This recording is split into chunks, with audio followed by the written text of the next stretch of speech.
तो फ्रेंड्स आज हम लोग देखने वाले BSc third semester chemistry unit 2 जो देख रहे हैं। ठीक है, यूनिट 2 है ये। यूनिट 2 जो देख रहे हैं रासायनिक साम्य केमिकल इक्विलिब्रियम। ठीक है, तो उसका बहुत ज़्यादा इंपॉर्टेंट टॉपिक द्रव्यानुपाती क्रिया का नियम, लॉ ऑफ मास एक्शन। ठीक है, लॉ ऑफ मास एक्शन को हम लोग देखेंगे, द्रव्यानुपाती क्रिया का नियम। ठीक है, इंपॉर्टेंट है ये। तो इसके पहले वाली वीडियो में हम लोग साम्यावस्था के बारे में बात कर चुके हैं, उत्क्रमणीय क्रिया, अनुत्क्रमणीय क्रिया और उसमें साम्यावस्था कैसे होती है उसके बारे में हम लोग चर्चा कर चुके हैं। तो आप पहला वाला वीडियो भी जाके देख सकते हो।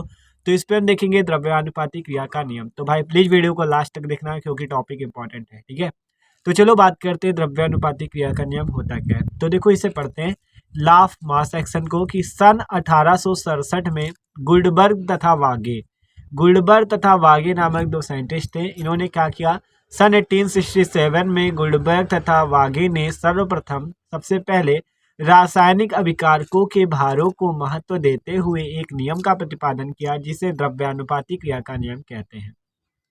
क्या बात हुई कि देखो, अगर आपको पता है कि कोई भी रिएक्शन है, मान लो कोई रिएक्शन है, ठीक है, कोई रिएक्शन है आपकी, तो आपको उस पर पता है क्या होता है, अभिकारक होता है और उससे क्या बनता है, उत्पाद बनता है। मतलब रिएक्टेंट होता है, उससे क्या बनता है भैया, प्रोडक्ट बनता है। ठीक है, तो उन्होंने क्या गुल्डबर्ग तथा वागे ने सर्वप्रथम रासायनिक अभिकारकों के भारों को महत्व देते हुए, जो अभिकारक है इनके भारों को, उनके द्रव्यमानों को महत्व देते हुए एक नियम का प्रतिपादन किया जिसे द्रव्यानुपाती क्रिया का नियम, लॉ ऑफ मास एक्शन कहते हैं। मतलब आपको पता है रिएक्शन पे क्या होता है, अभिकारक, उससे बनता है उत्पाद। ठीक है, ये बात आपको पता है। तो गुल्डबर्ग तथा वागे ने क्या किया, सर्वप्रथम रासायनिक अभिकारक, ये जो अभिकारक है इनके भारों को महत्व देते हुए एक नियम का प्रतिपादन कर डाला जिसे द्रव्यानुपाती क्रिया का नियम, लॉ ऑफ मास एक्शन कहते हैं। ठीक है, तो आप ये बात समझ के कि रिएक्शन है उस पर अभिकारक से जो उत्पाद बनता है, तो इन्होंने क्या किया, अभिकारक के भारों को महत्व देते हुए एक नियम बना डाला जिसे द्रव्यानुपाती क्रिया का नियम कहते हैं। तो ये बात आपको समझ में आ गई कि द्रव्यानुपाती क्रिया का नियम होता क्या है। तो अब बात समझ में आ गई, तो अब हम देखेंगे द्रव्यानुपाती क्रिया के नियम के बारे में, आगे समझेंगे कि ये कैसे होगा। ठीक है, तो चलो देखते हैं आगे। तो ये देख सकते हो, ये आपका द्रव्यानुपाती क्रिया का नियम होता है। कह रहा है स्थिर ताप पर किसी रासायनिक अपक्रिया की दर अभिकारकों के सक्रिय द्रव्यमान के गुणनफल के समानुपाती होती है। क्या बात हुई कि स्थिर ताप मतलब आपको टेम्परेचर को क्या रखना है, स्थिर, नियत टेम्परेचर रख देना है। ठीक है, कांस्टेंट कर देना है। ठीक है, स्थिर रखना है आपको, उसको क्या करना है, स्थिर रखना है। ठीक है, टेम्परेचर को क्या करना है, स्थिर रखना है। स्थिर ताप पर किसी रासायनिक अपक्रिया की दर अभिकारकों के सक्रिय द्रव्यमान के गुणनफल के समानुपाती होती है। इसे हम लोग कहते हैं द्रव्यमानुपाती क्रिया का नियम। ठीक है, लॉ ऑफ मास एक्शन। ठीक है, क्या बात हुई, स्थिर ताप पर किसी रासायनिक अपक्रिया, मान लो कोई रिएक्शन है, उससे अभिकारक से उत्पाद का निर्माण कर रही है वो, तो उसकी दर जो होगी, उसकी जो रेट होगी, अपक्रिया का जो वेग होगा, उसकी जो रेट होगी, दर होगी, या कह सकते हो वेग कह सकते हो आप। ठीक है, तो वो जो होगा वो क्या होगा, वो अभिकारकों के सक्रिय द्रव्यमान, इनके जो भार होंगे या द्रव्यमान होंगे, इनके गुणनफल के समानुपाती होंगे। ठीक है, इनके गुणनफल के क्या होंगे, समानुपाती होंगे। तो वो हम देखते हैं, एग्जाम्पल से समझेंगे तभी हमें ये समझ में आएगा कैसे उनके गुणनफल के समानुपाती होते हैं। तो चलो भाई देखते हैं। तो मान लो हमारे पास यहाँ पे कोई उत्क्रमणीय अपक्रिया है, क्योंकि उत्क्रमणीय अपक्रिया पर ही होगा। ठीक है, कोई उत्क्रमणीय अभिक्रिया जो रिवर्सिबल रिएक्शन है, उत्क्रमणीय अभिक्रिया, रिवर्सिबल रिएक्शन को हम लोग देखेंगे। मान लो है small A capital A plus small B capital B, जिससे क्या बन रहा है, small C capital C, small C capital C plus small D capital D. ठीक है, ये रिवर्सिबल रिएक्शन का मतलब समझ रहे हो, जैसे ये N2 प्लस H2 से 2NH3 बनता है, 2NH3 बनता है ये, तो इस पे होता है क्या, N2 प्लस H2 से NH3 बनता है और NH3 से आप N2 प्लस H2 भी बना सकते हो। मतलब कि ये रिएक्शन ऐसे होती है, N2 प्लस H2 और यहाँ रिवर्सिबल, ये आपका ये ऐसे, फिर 2NH3 ऐसे। देखो अगर N2 प्लस H2 को मिलाओगे तो आपका अमोनिया बनेगा, और अगर अमोनिया को गर्म कर दोगे तो N2 प्लस H2 बनेगा। ये रिएक्शन आपकी उत्क्रमणीय अभिक्रिया रिवर्सिबल रिएक्शन कहलाती है। ठीक है, तो देखो हमने एक रिएक्शन ली है, small A capital A plus small B capital B, small C capital C plus small D capital D. ठीक है, तो इन्होंने भाई साहब ने क्या बताया द्रव्यानुपाती क्रिया के नियम में, कि स्थिर ताप पर किसी रासायनिक अपक्रिया, ये आपकी एक केमिकल रिएक्शन है, रासायनिक अपक्रिया है, की दर, जो इसकी स्पीड है, इसका वेग है, अभिकारकों के सक्रिय द्रव्यमान के गुणनफल के समानुपाती होता है। जो इनके सक्रिय द्रव्यमान कौन से हो जाएंगे आपके, ये ये देख सकते हो, ये अभिकारक के सक्रिय द्रव्यमान है, इनके गुणनफल के समानुपाती होते हैं। तो देखो कैसे, ठीक है। तो मान लो हम यहाँ पे इनके सक्रिय द्रव्यमान निकालते हैं। मान लो वेग आपका जो आर फॉरवर्ड होगा, फॉरवर्ड का मतलब समझ रहे हो, मतलब ये रिएक्शन अग्र जा रही है ऐसे, ये उत्क्रमणीय अभिक्रिया ना, तो अभी हम ऐसे बात कर रहे हैं, ये जैसे N2+H2 इससे ये अग्र, ये फॉरवर्ड कहलाएगी, और जब NH3 से N2+H2 बनेगा तो वो बैकवर्ड कहलाएगी, ठीक है।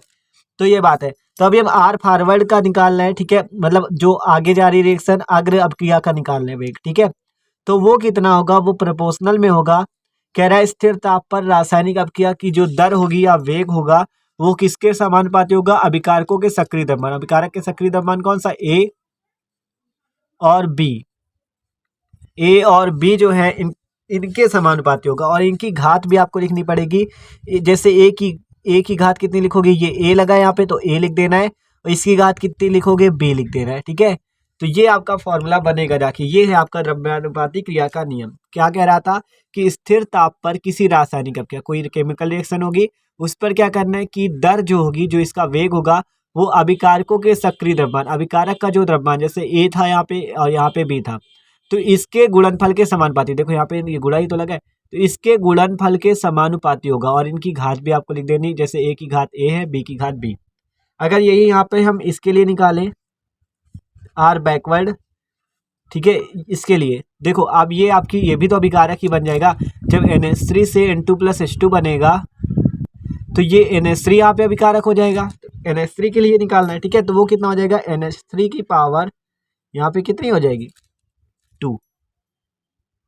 लेकिन हम इस यहाँ पे ना, वहाँ पे तो मान लो 2 हो जाती, हम इसके लिए निकाल रहे हैं। तो वेग कितना होगा, आर बैकवर्ड प्रोपोर्शनल आपका क्या हो जाएगा, कैपिटल सी, इसकी यहाँ पे सी ऐसे इंटू कैपिटल डी, और यहाँ पे ऐसे स्मॉल डी, ठीक है। तो ये हम यहाँ पे इसके लिए बता रहे थे, तो इसके लिए हम लोग देख रहे हैं ना। तो आपको लिखना है उत्क्रमणीय की, आपको ये लिखनी पहले, ठीक है। फिर आपको वेग इसका आर फॉरवर्ड निकालना है, ए की पावर ए इंटू बी की पावर बी, और यहाँ पे आर बी क्या होगा प्रोपोर्शनल में, कैपिटल सी की पावर सी और कैपिटल डी की पावर डी, ठीक है। तो ये आपका होता है द्रव्यानुपाती क्रिया का नियम, कि स्थिर ताप पर किसी रासायनिक अभिक्रिया की दर, जो इसका वेग होगा आर फॉरवर्ड जैसे था, इसका वेग आर, मतलब कि अग्र अभिक्रिया का वेग है आर फॉरवर्ड, तो ए की पावर ए और बी की पावर बी, ठीक है। सक्रिय द्रव्यमान, इसका सक्रिय द्रव्यमान ए था, इसका बी था, तो इसके द्रव्यमान के गुणनफल के समानुपाती था, ठीक है। इसी प्रकार जो बैकवर्ड वाली रिएक्शन ये वाली उसकी हो गई थी, तो उसका सी की पावर सी लिखना है, और फिर उसकी पावर सी, फिर ये डी लिखना है, फिर उसकी पावर डी। तो ये आपका क्या हो जाएगा, ये आपका द्रव्यानुपाती क्रिया का नियम हो जाएगा, ठीक है। ये क्या हो जाएगा, द्रव्यानुपाती क्रिया का नियम, ठीक है। तो यही बताया था सन 1867 में गोल्डबर्ग तथा वागे ने रासायनिक अभिकारकों के भारों को महत्व देते हुए एक नियम का प्रतिपादन कर डाला, जिसे प्रतिपादन किया, जिसे लॉ ऑफ मास एक्शन कहते हैं, ठीक है। तो देख सकते हो ये था। अब हम यहाँ पे देख लेते हैं केपी और केसी के बारे में, ठीक है।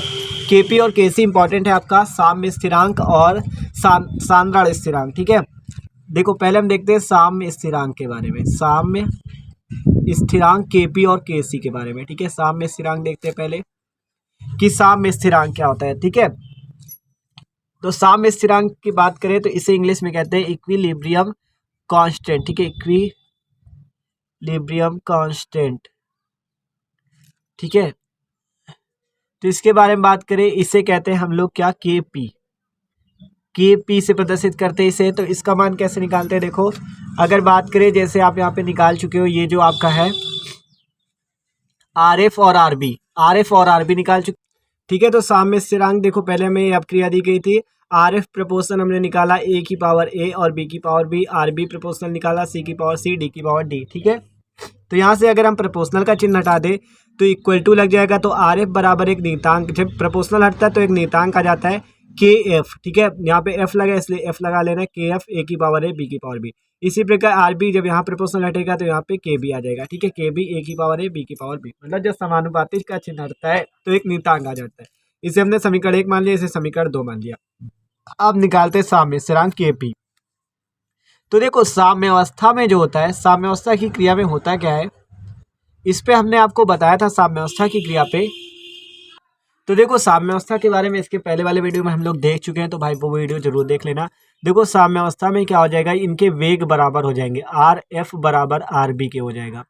मतलब साम्यावस्था कब होती है, जब ये रिएक्शन इधर से इधर जाने का वेग इधर से इधर आने के वेग के बराबर हो जाए। मतलब जो एग्जांपल लिया था N2 + H2 2NH3 ये जो बन रहा है, मतलब N2 से H2 की जब क्रिया होती है तो अमोनिया बनती है, ठीक है। तो ये जो N2 + H2 से अमोनिया बनने का वेग और अमोनिया से N2 + H2 बनने का वेग जो हो वो समान हो जाए, वो बराबर हो जाए, तब साम्यावस्था होती है, ठीक है।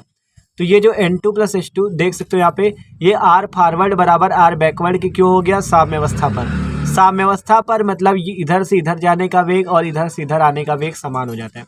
तो हमने यहाँ पे लिख दिया R फॉरवर्ड = R बैकवर्ड। अब ये आप मान लेते हैं ना कि F A की पावर A B की पावर B और वहाँ पे क्या हो जाएगा KB, ठीक है। ये था आपका यहाँ पे C, यहाँ C था, ये गड़बड़ हो गया, D की पावर D, ये था ना आपका, ये देखो C की पावर C और D की पावर D, ये C की पावर C और D की पावर D, ठीक है। यहाँ C की पावर C D की पावर D, ठीक है। आप लिख लेना C की पावर C D की पावर D, ठीक है।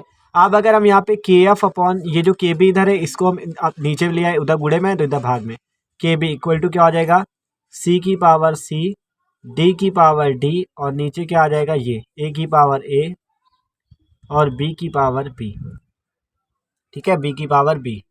तो देखो ये जो KF अपॉन KB इसे हम डायरेक्ट K भी लिख सकते हैं, ठीक है, K के बराबर, क्योंकि KF आपका फॉरवर्ड वाला वेग था, वेग स्थिरांक था, और ये बैकवर्ड वाला वेग स्थिरांक था, तो इसे डायरेक्ट वेग स्थिरांक लिख दो। तो क्या हो जाएगा, C की पावर C D की पावर D और क्या हो जाएगा, A की पावर A B की पावर B, ठीक है। ये आपका हो गया। तो अब हमें देखो ये आपको ये फॉर्मूला जाके प्राप्त होगा K बराबर, ठीक है। देखो कैसे प्राप्त हुआ, साम्यावस्था में क्या होता है, RF बराबर RB होता है, जिससे आपका ये K बराबर ये निकला, ठीक है, K बराबर ये प्राप्त हुआ। अब आगे देखो क्या होगा यहाँ पे, अब जब ये प्राप्त हो गया, अब हमें निकालना क्या है भैया, साम्य स्थिरांक KP।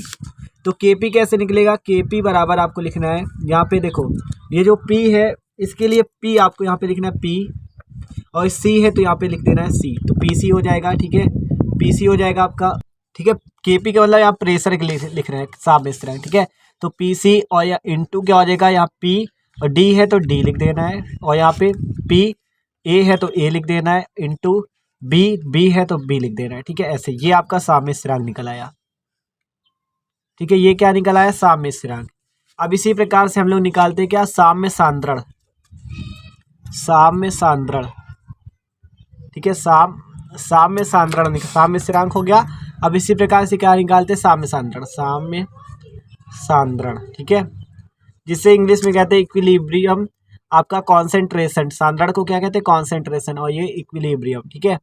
तो ये आपका हो गया साम्य सांद्रण के बारे में देखते हैं, इसे कहते हैं KC, K और बेस में यहाँ पे C, ठीक है, KC। तो KC बराबर क्या हो जाएगा, C का मतलब कॉन्सेंट्रेशन मतलब सांद्रता, तो यहाँ पे लिखना है C इंटू C ऐसे लिख लो पहले, ठीक है। आप देखो यहाँ पे जैसे C ये था आपका, C था यहाँ पे, तो यहाँ पे स्मॉल c लिखना है, यहाँ D था तो यहाँ पे स्मॉल d लिखना है, यहाँ पे A है तो इस जैसे A था ना तो यहाँ स्मॉल a लिख लो, यहाँ B है तो स्मॉल b लिख लो, ठीक है। ये आपका आ गया साम्य सांद्रण, ये साम्य स्थिरांक, ये साम्य सांद्रण KP और ये KC।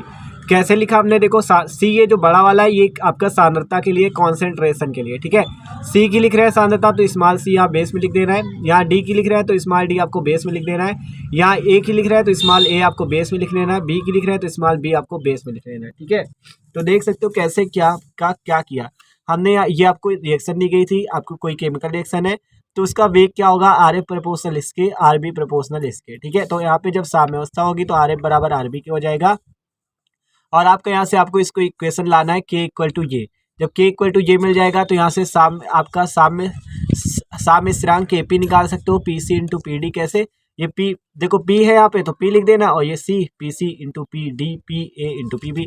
उसी प्रकार से साम्य आपको क्या लिखना है, साम्य सांद्रण KC निकालोगे, यहाँ पे C लिखना है, और ये C था तो CC into CD CA CB, ठीक है। तो बस ये है KP और ये KC, ये पूछा जाता है साम्य सांद्रण और साम्य स्थिरांक है क्या, ठीक है। तो देख सकते हो, और ये देख लिया हमने द्रव्यानुपाती क्रिया का नियम, देख सकते हो कितना आसान था, ठीक है। तो भाई ये था आपका द्रव्यानुपाती क्रिया का नियम, लॉ ऑफ मास एक्शन, ठीक है। तो वीडियो अच्छा लगा हो तो प्लीज़ लाइक भी कर देना। Okay, thanks for watching this video.